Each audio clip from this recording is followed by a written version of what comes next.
太子登基之前曾许我后位，可是后来他却将我封为贵妃，怀里搂着心上人。还记得春和12年，谢锦修以太子妃之礼迎我进门。同年，我父在战场上厮杀，守住了边境13城，帝大喜。后3年，我父力排众议，拥谢锦修上位。所有都知道皇后之位是我的，也该是我的，但谢锦修却是一拖再拖，把皇后之位悬了下来。立后诏书颁发前一晚，谢锦修入昭华宫，与我商议将皇后之位让与苏茵茵。苏茵茵，苏家嫡女，其父兄为谢锦修出生入死，全葬身于登基前的阴谋里。可这世上可怜的人何止苏茵茵一人？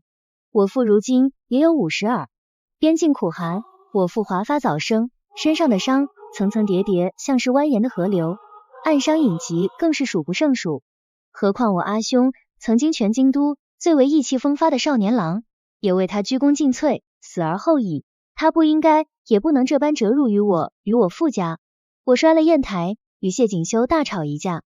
谢锦修结语微垂，不容置喙道：苏茵茵如今乃一介孤女，他当好好待她，以为其父兄在天之灵。哼，他说这话时可真威风，全然忘记了身为不得宠太子时对我极尽好颜色，也忘记了他曾同我缔结的冤盟。我呵呵的笑出了声，他这般是要将我父家的荣辱置于何处？我揪住他的衣襟，大声质问：他苏家有英名要告问，难道我父家便是可见他的？谢锦修被我问得哑口无言，却十分固执且强硬的要迎苏茵茵为后。无他，不过是吃定了我父忠君爱国，不会反，也吃定了我父家后继无人，不能反。我气得将他赶出昭华宫。他隔着窗酒说会好好补偿我的，可谁稀罕呢？他差人送来东海的鲛珠，我阿兄曾千金求取赠与我。他遣人送来西海一宝，可我阿父也曾为我猎来边境狼王的犬牙。他赏赐的金闪闪的奇珍异宝堆满了我的屋子，满是珠翠叮铃哐当，像是搬来了整个国库。交房荣宠更是河宫艳羡，但那又如何？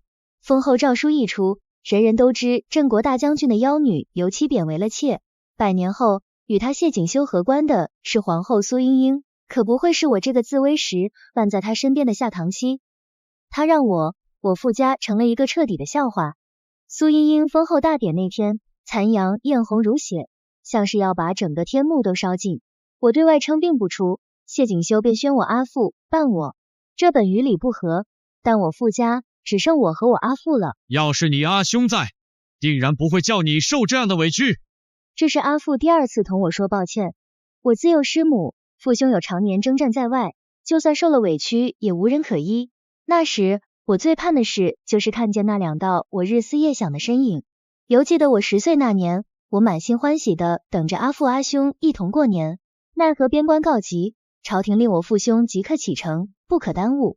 盼了几年的事瞬间成了幻影。我闹性子摔了刚买的花灯，爬到树上不肯下来。为何偏偏是今日？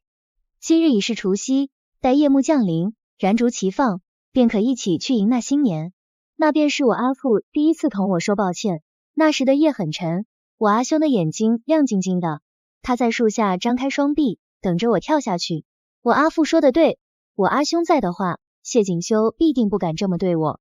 我阿兄是个火爆脾气，他和我阿爹不同，他只要我开心，才不会管那些狗屁君臣之礼。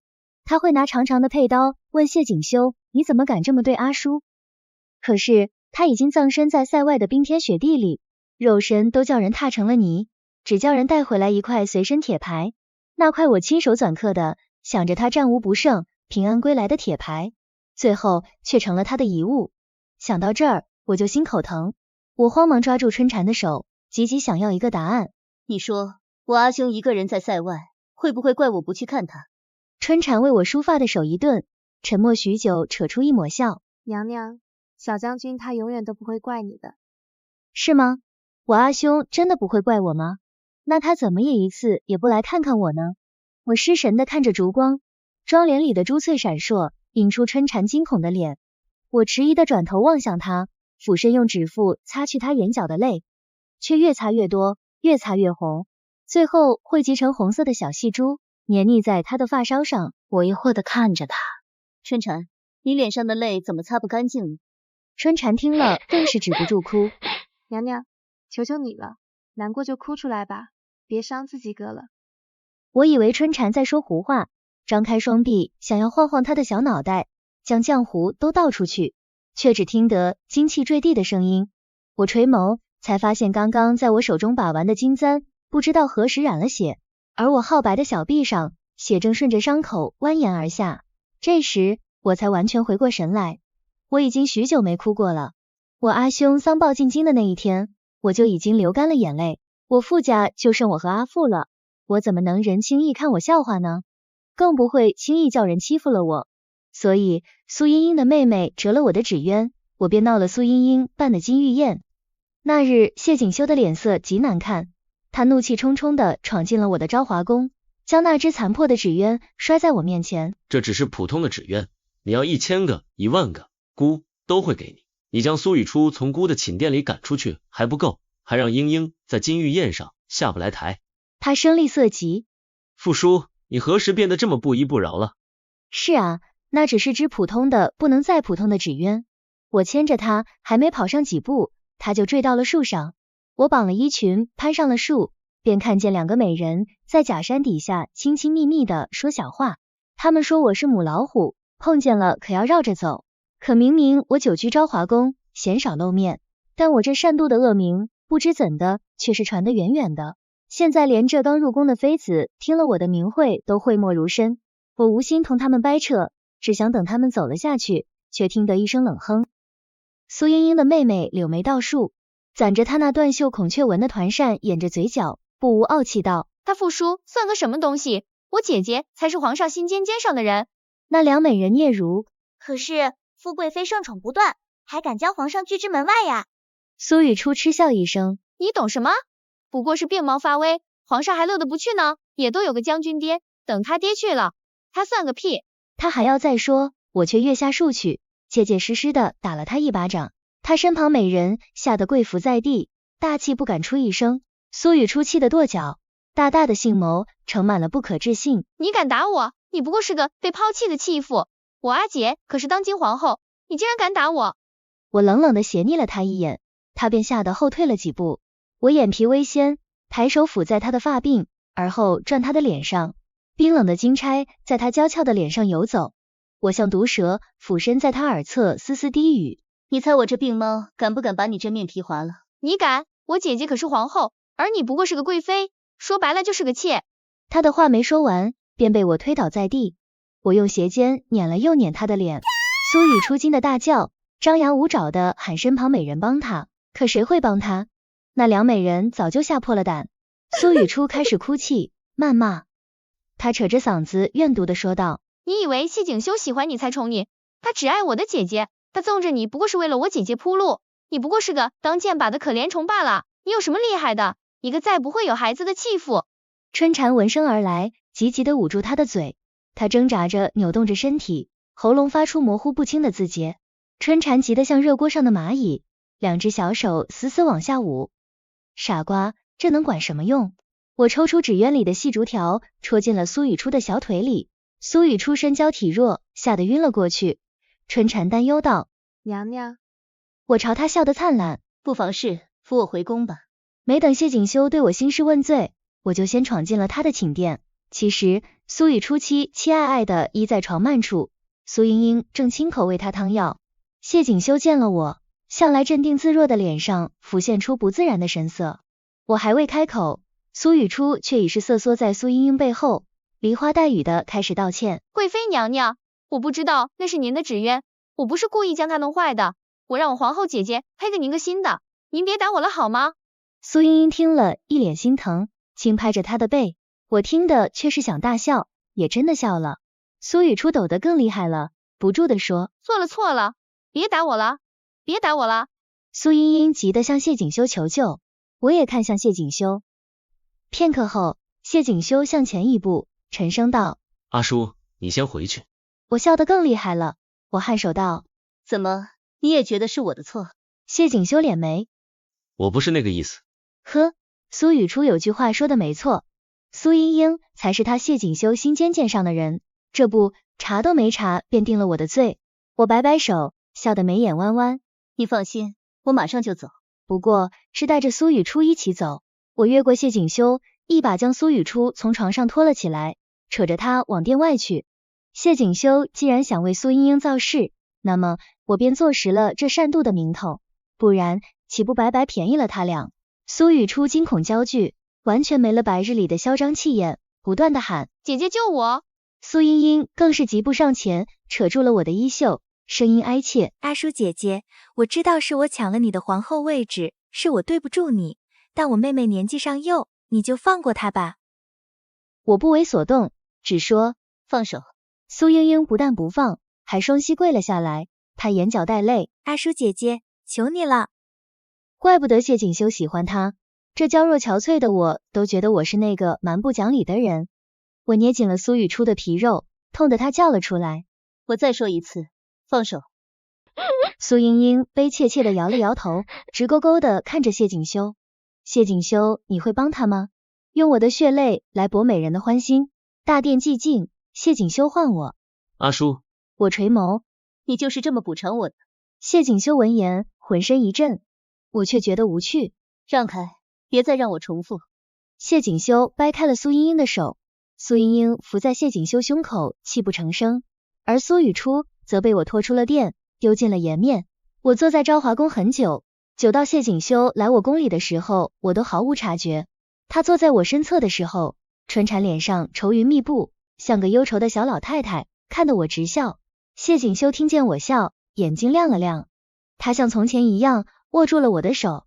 阿叔，是我错了，我不该让你走，我只是想来你宫里听你说，想和你多待些时间。虚伪，我抽出了手。苏雨初说的没错，我就是不高兴他弄坏了我的纸鸢。谢锦修反驳。阿叔，我知道你不是那样的人。看，这个信誓旦旦说我不是那样的人。在我闹了他心上人的金玉宴后，气势汹汹的问我为了只纸鸢，至于吗？我不过是问苏英英坐在抢来的皇后宝座上还舒心吗？苏英英便落了泪，她有什么可哭的呢？该哭的不是我吗？这深宫里，她苏英英要什么没有？我有的荣华富贵她都有，我没有的尊荣她也有。这后宫的妃子都惧怕我，嫉妒我，却不会记恨苏英英，他们只会觉得她是个可怜人。她躲在我身后，受尽了宠爱，占尽了便宜，却还表现得像个受害者。我现在不过是推她更上一层楼，让她做10贤后的名声。她谢锦修有什么可生气的呢？我笑盈盈的整理谢锦修的衣襟。这不是你一直筹谋的吗？你不是要拿我当箭靶保护苏英英吗？我主动当，你怎么不愿意了？谢锦修像是被我踩到了痛脚，惊怒不已的看着我。我淡定的抚了抚发鬓。哦，我拿话刺他，你心疼了，可那又怎样？不过是被刺2句，就能稳稳的坐在皇后宝座上，还有圣明的皇上为他撑腰，有什么可矫情的？谢锦修惊愕，不可置信道：你在怨姑？我嗤笑了声。不可以吗？我一字一顿道：谢锦修，这世上哪有这样的道理？打个巴掌给个甜枣，还想让我感激涕零的跪谢你不是？完全将我舍弃，还让我当你的富贵妃吗？我说过了，阿叔，苏英英一家满门忠烈，为了我，苏家就剩她和她妹妹了。是说了，可我也说了，我不愿意。你将我父叔、我傅家当成什么？你登基上位的踏脚石吗？谢锦修哑然。不是。我冷笑出声。不是，我怎么看你扔得很顺手啊？我阿父阿兄戎马一生，就是为了让你来羞辱的吗？皇上，你在乾清宫里时，有没有听见呜呜的哭声呢？你还记得我阿兄吗？你还记得你当初求娶我时是怎么说的吗？永结同心，生死不离呢。谢锦修，我看你是忘了。谢锦修蹙眉。父叔，姑是皇帝，你不要一而再，再而三的挑战我的底线了。挑战底线？这就挑战底线了。他谢锦修从前所屏障的是我父兄在战场上为他厮杀，如今四海太平，海晏河清，又逢将才辈出，他用不着我父，也用不着我了。我逼问2句，便是挑战底线了。我扯开胸前繁复的衣衫，雪白的胸口上赫然是一条狰狞凶险的伤疤。谢锦修，你还记得这条疤吗？你还觉得你不愧对于我与我傅家吗？这条疤不仅差点要了我的命，还带走了我和谢锦修的孩子。我嫁给谢锦修的第2年便有了身孕，刚出了前3月便急匆匆地告知了谢锦修。那天，他抱着我，高兴地转了好几个圈。他是怎么说的呢？他说他定要好好护着我，护着我们的孩子。他暗中派人将我的院落围了又围，生怕有什么意外。他调人保护我，他那边却是防守缺失，让人有了可乘之机。刺客行刺时，刚好碰见了送梨汤的我。我拼尽全力挡在了谢锦修的身前，心口却是被匕首剜了血淋淋的口子，痛，真的是太痛了。我瘫软在地上，嗫嚅道：别告诉我阿父啊，别告诉我阿父阿兄，别让他们担心。我话没说完就昏了过去。听春蝉说，当时我的情况极其危险，一盆接一盆的血水从屋子里端出去，一碗又一碗的要端进来。听说我一度要入关，是谢锦修秘密进宫，求了当时的淑妃娘娘，现在的太妃娘娘，给我求来了颗续命丹。可惜的是，孩子还是没保住，而且我以后都很难再有孕，便是有孕也难以产下。因为我能活下来已是万幸。记得我醒时，谢锦修哭得眼都肿了，他不住的同我道歉，责怪自己没保护好我。我眨眨眼说没事儿，幸好还未来得及告诉我阿父阿兄我有孕的事，不然平白惹他们伤心一场。谢锦修听了哭得更凶了，整个人埋在我的颈窝处，湿漉漉的泪水沾湿了我的衣襟。他说：阿叔，对不住啊，对不住。瞧，他的泪水是真的，他的情意是真的，可此时他对我不好也是真的，他落荒而逃也是真的。春蝉还在哭，我躬身在他身侧默默说了句对不住，让你受惊了。随后直挺挺的倒了下去。春蝉吓得大叫，招呼着婢女去请太医。谢锦修和苏莺莺也闻讯而来。太医徐明轩退出床幔，躬身作揖，向谢锦修复命。恭喜皇上，贺喜皇上，贵妃娘娘有孕了。怎么会？谢锦修惊讶的说不出话。是啊，我和他自封后一事后，已经有4个月没有同房了，怎么会？而且当初我从鬼门关归来时，徐明轩就说过，我此生有孕的可能是渺之又渺。徐明轩低头回道：贵妃娘娘，她有孕4月余。那怎么会一点看不出来？谢锦修的手紧紧的攥着玉扳指。徐明轩回：可能是因为贵妃娘娘近期郁结于心，茶饭不思，胎儿便长得小，且宫中繁复，看不出来也正常。谢锦修闻言遣退了众人，苏莺莺想留下也被拒了，她惨白着一张脸，谢锦修也未察觉。人散尽后，谢锦修头轻轻的挨着我，小声的像一个犯了错的孩子：阿叔，你是故意瞒住我的对不对？阿叔，我该怎么办？他一个帝王就那样不顾形象，不顾威严的趴在我的床头痛哭。可是一切都晚了啊！谢锦修。春蝉守在床头，悲切切的盯着我，活像是掉进水里刚扑腾上的小猫，委屈巴巴的。见我醒了，他整个人蓦地大哭起来，眼泪鼻涕流了一脸。娘娘，求你不要丢下我。知道的是以为我怀孕，不知道的还以为我已经死了呢。我半拍着他的头，轻声道：你哭的时候可得仔细着点，我这亲辈可是110位江南的绣娘，绣了1个月才完成的。喏，这上面的鸾鸟可是用金线钩的，金贵着呢。你哭脏了，这辈子都得折我这儿。春蝉抹了抹脸，小声抽打：那就一辈子赔给娘娘。听到这话，我眼眸暗了暗。他可不能一辈子陪着我，我是出不了宫了，可是他却是要出宫的，不然等我死了，他可不得被欺负死。我啊，活不久了。我早知道谢锦修在我宫里插了眼线，我故作姿态，表现出我因为谢锦修患得患失得，也是故意用金簪子划破了手臂，引谢锦修过来的。我怕等时间久了，他忘了傅家，忘了他曾做下的孽。自从我将苏雨初拽出了宫殿后，更是坐实了我善妒的传言。春蝉每日都很焦急，我问他，不如说对外称我病了，医不好那种，这样是不是就情有可原了？春蝉一下就缄默了，想来是又想起2年前的那场凶险。我笑嘻嘻的点了点他的头。好了，说了完的，又不是真病了。春蝉却是高兴不起来，忧心忡忡的望着我，后频频去请太医。这下外头又开始传我是被谢锦修伤了心，一病不起了。徐明轩给我把脉时，我听着各派说法笑出了声，手上的织金帕子被我旋了个圈，丢在了花瓶上。我弯了弯眉，让徐明轩给我爹带个话，他姑娘我好着呢，身体壮得跟小牛一样，可别在家瞎担心了。徐明轩的眼睛像是渲染了一层水雾，鸦语一样的结语低低的压着，浩迈的手扣在我腕上，摁出了红印。春蝉知趣的退了众人，我凑过头去，小声道：明轩哥哥，你帮帮我吧。徐明轩站起了身，愤愤的在宣纸上写下药方。我知道他是应了，可药方却让我出了神。什么时候滋养身体的方子里有麝香了？拍死母宝。我说最近怎么心口疼得慌，还以为是被气的，原来是小讨债的来了。我默默的撕毁了药方，徐明轩好像早有所料似的叹了口气。明轩哥哥，替我保密吧，尤其是我爹。他沉默着提笔替我重写了药方。我知道的，从小到大他都拿我无计可施，这个孩子来的不是时候，或者说他什么时候都不该来，可他偏偏来了，那我便替他搏一搏，替他搏个好前程。我摸着小腹喃喃道：你会原谅我的，对吗？腹中孩子似有所觉似的踢了踢我，我却笑不出声。我知道我是在自欺欺人。春蝉端着银耳莲子粥喂我喝，嘴里不住的念叨着：我可得好好养咱娘娘，瘦得跟朵小花似的，多让人心疼啊。